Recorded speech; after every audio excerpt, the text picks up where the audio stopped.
معلوم ہوتی ہے۔ حضرت بایزید بستامی رحمۃ اللہ علیہ ایک بہت بلند پایا بزرگوں میں آپ کا شمار ہے، کافی روحانی کیفیت کے مالک، بہت بڑے بزرگ گزرے ہیں۔ ایک مرتبہ آپ نے اپنے نفس کو دیکھا،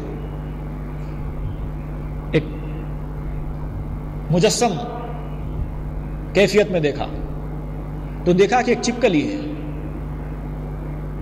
نفس کو دیکھا تو ایک چپکلی سی نظر آئی،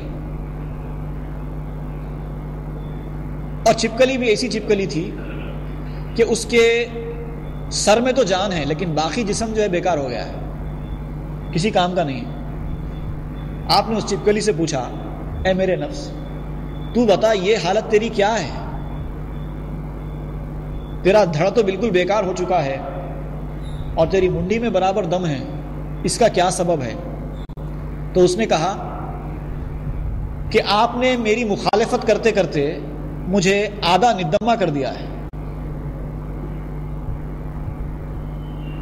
میں تقریباً موت کے قریب آنے کی کیفیت میں آ چکی ہوں، آپ نے میری اتنی مخالفت کی ہے، اس کی وجہ سے میرا دھڑ بیکار ہو گیا ہے۔ تو انہوں نے پوچھا کہ پھر تیری اس منڈی میں دم کیسے ہے؟ باقی تو تو مر جانا چاہیے تھا، میں نے تجھے اتنا ستایا ہے کہ تو تو مر جانا چاہیے تھا، تو زندہ کیسے ہے؟ تو اس نے کہا کہ کیا کہوں، جب بھی لوگ آپ کا احترام کرتے ہیں، آپ سے جھک کے ملتے ہیں، آپ کی تعظیم کرتے ہیں، تو وہ جو آپ کے اندر ایک خوشی کی لہر پیدا ہوتی ہے، اسی خوشی کی لہر کی وجہ سے میں زندہ ہوں۔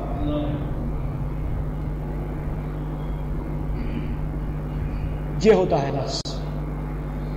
اور ایک حضرت ذوالنون مصری رحمۃ اللہ علیہ، یہ بھی بہت بڑے بزرگ گزرے ہیں، ان کا ارشاد ہے، اشد الحجاب رؤیت النفس و تدبیرها۔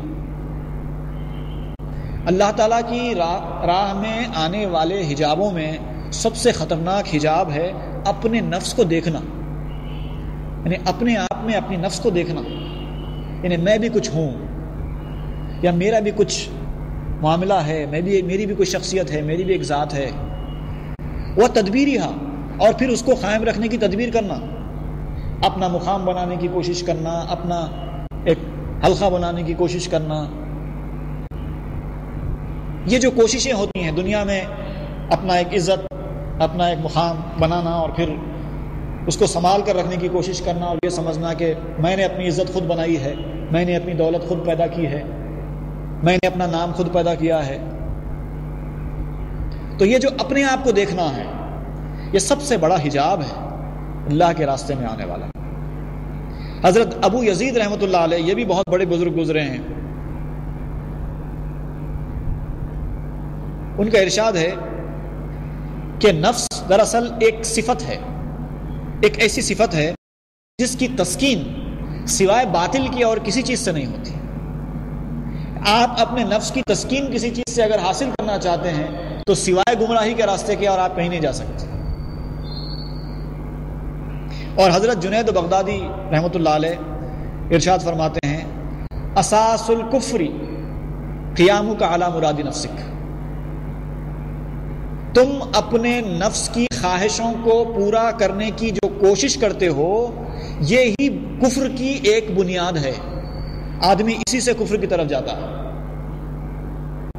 خواہشات، دل میں طرح طرح کے خواہشات کا پیدا ہونا،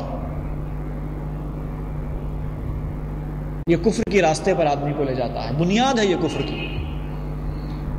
اپنی خواہشوں کو پورا ختم کر دو، جب تک دل میں خواہشیں ہیں تب تک آپ کا نفس زندہ رہے گا اور توانا رہے گا۔ حضرت ابو سلمان دارانی رحمۃ اللہ علیہ فرماتے ہیں، النفس خائنۃ مانعۃ وافضل الاعمال خلافها۔ نفس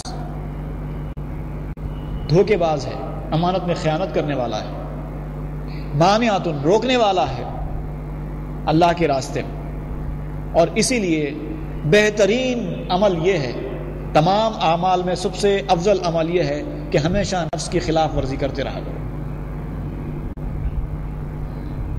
اور ایک قول ہے ان النفس کلب باغ، ان النفس کلب باغ وجلد الکلب لا یطہر الا الدباغ۔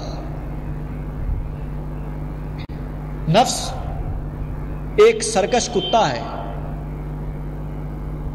ایک سرکش کتا، باغی کتا ہے، اور کتے کی جو جلد ہے وہ اس وقت تک پاک نہیں ہوتی جب تک کہ اس کی دباغت نہ کی جائے۔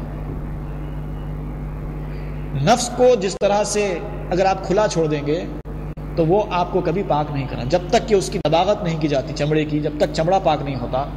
اسی طرح نفس کی جب تک تربیت نہیں کی جائے گی تب تک وہ پاک نہیں ہو سکتی۔ اسی طرح کا ایک اور قول بھی ہے، ان النفس کلب نباح وامساک الکلب بعد الریاضۃ مباح۔ بے شک نفس ایک بھونکنے والا کتا ہے، اور کتے کو گھر میں رکھنا اسی وقت مباح ہے جبکہ آپ اس کو تربیت کریں۔ اگر آپ تربیت کیے بغیر ایک پاگل کتے کو لا کر گھر میں رکھیں گے تو سوائے یہ کہ آپ کو نقصان پہنچانے کی اور آپ کو کچھ نہیں ملے گا۔ کتے کی مثال بالکل صادق آتی ہے نفس کے اوپر۔ ایک سرکش باغی کتا، ایک جنگلی کتا جو بے حد طاقتور ہے، جس کو آپ نے کھلا پلا کے کافی موٹا کر دیا ہے، آپ اس کو لا کر گھر میں رکھ رہے ہیں۔ ذرا سوچئے کہ ایسا کتا اگر آپ کے گھر میں ہے تو کیا کتا وہ کسی کام میں آپ کے آنے والا ہے؟ سوائے نقصان پہنچانے کے، کاٹنے کے، آپ کی ہلاکت کا موجب بننے کے اور کوئی فائدہ نہیں ہونے والا۔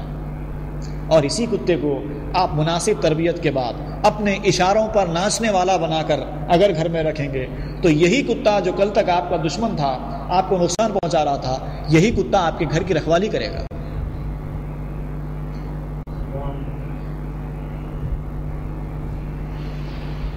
حدیث شریف میں آیا ہے، حضور نے ارشاد فرمایا، اخوف ما اخاف علی امتی اتباع الہوی وطول العمل۔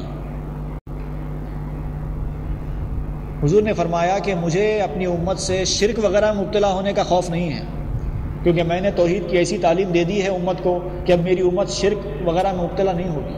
لیکن ایک چیز کا خوف ہے، وہ کیا ہے؟